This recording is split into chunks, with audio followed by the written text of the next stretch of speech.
Урматтуу мекенештер, Россияда мигранттарга көзөмөл күчөтүлдү. Россиянын аймагында тиешелүү документтериңиз жок жүрүүдөн абайлаңыз. Каттоого туруу, регистрация, ННН, ДМС, ОМС, СНИЛС, Медкнижка, эмгек келишими, кара тизмеден текшерүү, башка тилге которуу, иш кагаздарда көйгөй болсо кайрылыңыздар. Албетте официалдуу. Урматтуу мекенеш, документиңизди тактап толуктап алыңыз. Байланыш номерибиз +7 906 875 15 15.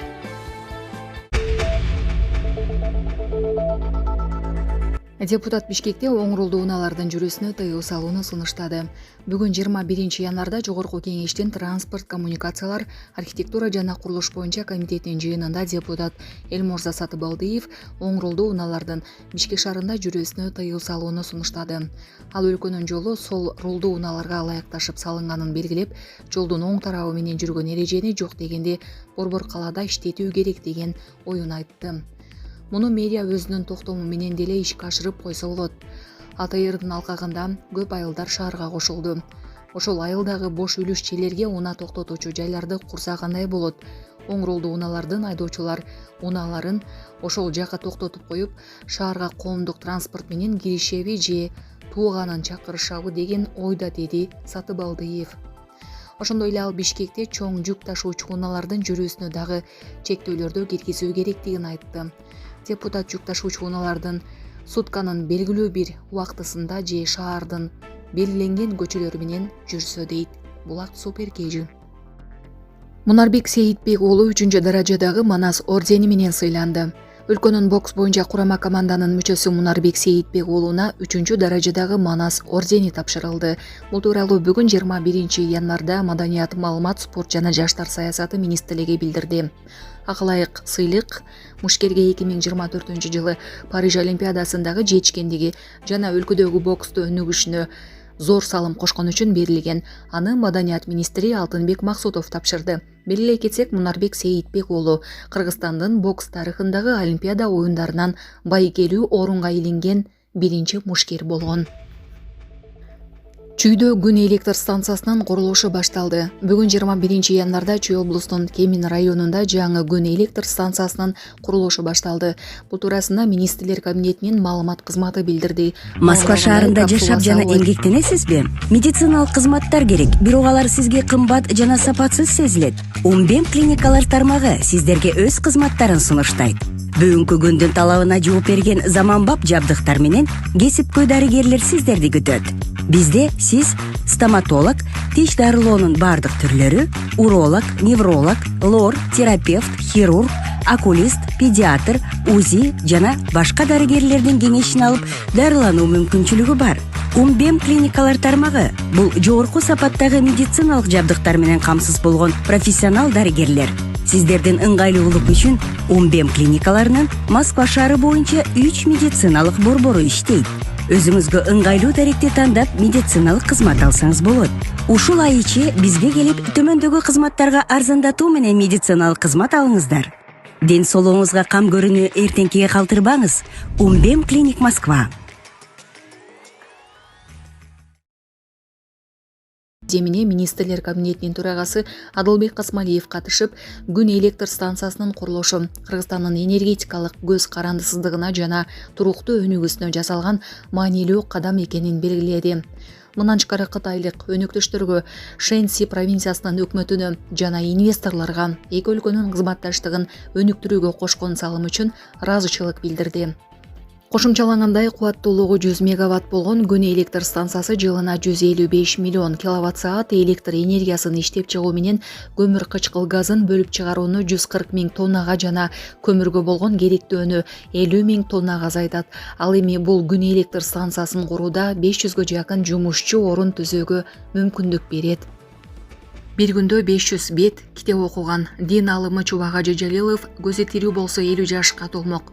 Чубак Ажы Жалилов 1975-жылы 21 январда Жалал-Абад облусуна караштуу Базаркоргон районундагы Баймундуз айылында туулган.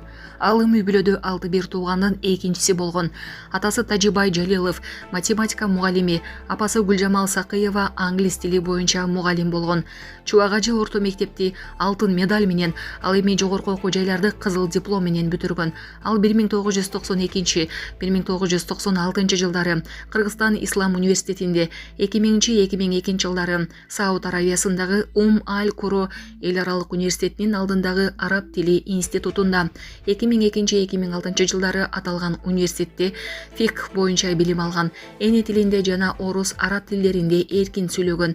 Белгилүү алым эмгек жолун 1995-1998 жылдары Кыргыз улуттук университетинин чыгыштануу факультетинде араб тили сабагынан мугалим болуу менен баштаган. Ал Дүйнөлүк Ислам лигасынын Орто Азия боюнча эксперти, Кыргызстан мусулмандарынын дин башкармалыгында фатва бөлүмүнүн жетекчиси, Кыргызстан Ислам университетинде мугалим болуп эмгектенген. Чубак Ажы 2010-2012 жылдары Кыргызстандын Азирети муфтийи кызматын аркалаган. Ачык булактарда өз учурунда Чубак Ажынын өздүк 3 бөлмө китепканасы, башкача айтканда 5 тоннадай китеби бар экендигин айтылып келет. Бир жолу унаасын сатып акчасына чет өлкөдөн 1 тонна 700 килограмм салмакта китептерди алдыртканы белгилүү. Бир күндө адабий китептерден 500 беттей окуган. Китеп окуп маселенин чечимин издегенди, анализдегенди жактырган жана убактысынын көп бөлүгүн ушул ишке арнаган. Дин алымы Чубак Ажы Жалилов көзү тирүү болсо 50 жашка чыкмак. Ал 2020 жылы 11 июлга караган түнү оор абалда ооруканага жеткирилип, саналуу сааттардан кийин пневмониядан улам 45 жашында каза болгон.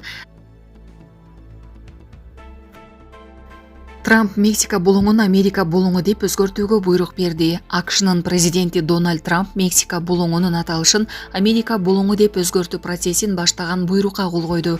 Тиешелүү документ Ак үйдүн сайтына жарыяланганын чет элдик басылмалар жазып чыгышты. Документте Ички иштер министрлиги булуңдун аталышын өзгөртүүгө болгон бардык зарыл чараларды 30 күндүн ичинде көрүшү керектиги белгиленген. Эске салсак, Трамп 6 январда Флоридадагы Мар-а-Лаго резиденциясында маалымат жыйынында сүйлөп жатып, Мексика булуңунун атын Америка булуңу деп өзгөртүү планы бар экенин айткан. Мексиканын президенти Клаудия Шейнбаум Мексика булуңу бу тарабынан таанылган ысым экенин белгилеп, керек болсо Түндүк Америка континентин Мексикалык Америка деп өзгөртүү керектигин билдирген. Беле кетсек, Трамп президенттик кызматка расмий түрдө кечээ 20 январда киришти. Анын инаугурациясы Вашингтон калаасында болду. Ал АКШда ноябрь айында өткөн президенттик шайлоодо жеңишке жеткен. Путин Трампты президенттик кызматка киришип жатканы менен куттуктады. Орусиянын президенти Владимир Путин Коопсуздук кеңештин жыйынында Дональд Трампты АКШнын президенттигине расмий киришип жатканы менен куттуктады. Ал өлкөлөр ортосундагы диалогду калыбына келтирүүгө даяр экенин билдирди. Биз АКШнын жаңы шайланган президенти менен анын командасынын мүчөлөрүнүн Орусия менен түз байланыштарды калыбына келтирүү каалоосу тууралуу билдирүүсүн көрүп жатабыз. Бул байланыштар биздин эмес, кетип жаткан администрациянын күнөөсү менен үзгүлтүккө учураган. Албетте биз мындай мамилени кубаттайбыз жана Америка Кошмо Штаттарынын шайланган президенттин кызматка киришүүсү менен куттуктайбыз, деди орус лидери. Украинадагы жаңжалды жөнгө салуу тууралуу сөз кылып жатып, Путин кризистин түпкү себептерин жок кылуу зарылдыгын белгиледи. Анын максаты кыска тыныгуу эмес, чыр-чатакты андан ары улантуу максатында күчтөрдү кайра топтоо жана кайра куралдандыруу үчүн кандайдыр бир тыныгуу эмес, бул аймактагы бардык адамдардын, бардык мамлекеттердин мыйзамдуу талабындарын урматтоого негизделген узак мөөнөттүү тынчтык болушу керек деп белгиледи орус президенти. CNN телеканалынын маалыматына караганда, Трамп буга чейин жардамчыларына Путин менен жакынкы күндөрдө телефон сүйлөшүүсүн уюштурууну тапшырган. Телеканалдын булактары алдыдагы сүйлөшүүнүн максаттарынын бири Украинадагы аскерий аракеттерди токтотуу жолдорун талкуулоо экенин ырасташты. Кошумчалай кетсек, Американын жаңы президентинин командасы эки өлкөнүн лидерлеринин жеке жолугушуусун уюштуруунун үстүндө иштеп жатат. Трамп Зеленский Орусия менен келишимге даяр экенин айтып, Байдендин 78 чечимин жокко чыгарды. АКШнын президенти Дональд Трамп инаугурациядан кийин журналисттердин суроолоруна жооп берип жатып, Владимир Зеленский Украинадагы жаңжалды жөнгө салуу боюнча келишим түзүүгө даяр экенин айтып, бирок кандай шарттарда экенин тактаган жок. Бул туурасында чет элдик басылмалар жазышты. Ал Орусиянын президенти Владимир Путинди келишим түзүүгө даяр болууга чакырды. Анткени бул Орусиянын кызыкчылыгына туура келет деп эсептейт. Трамп журналисттердин суроолоруна жооп берип жатып, Орусиянын президенти менен жакында жолугуша тургандыгын айтты. Ошондой эле Орусия менен Украинанын ортосунда келишпестик орун албаш керек болчу деген оюн да билдирген. Мындан тышкары Трамп мурунку өлкө башчысы Джо Байдендин учурунда кабыл алынган 78 чечимди, анын ичинде аткаруу буйруктарын, меморандумдарды жана башка чараларды жокко чыгарган буйрукка кол койду. Трамп ошондой эле федералдык агенттиктерге азыркы администрация өкмөтү толук көзөмөлгө алганга чейин жаңы жоболорду чыгарууга тыюу салган регулятивдик тоңдурууну киргизди. Алардын арасында бардык федералдык кызматкерлерди дароо кызматына кайтып келүүнү талап кылган аткаруу буйругу да кире тургандыгы айтылган. Булак Су Бергежи.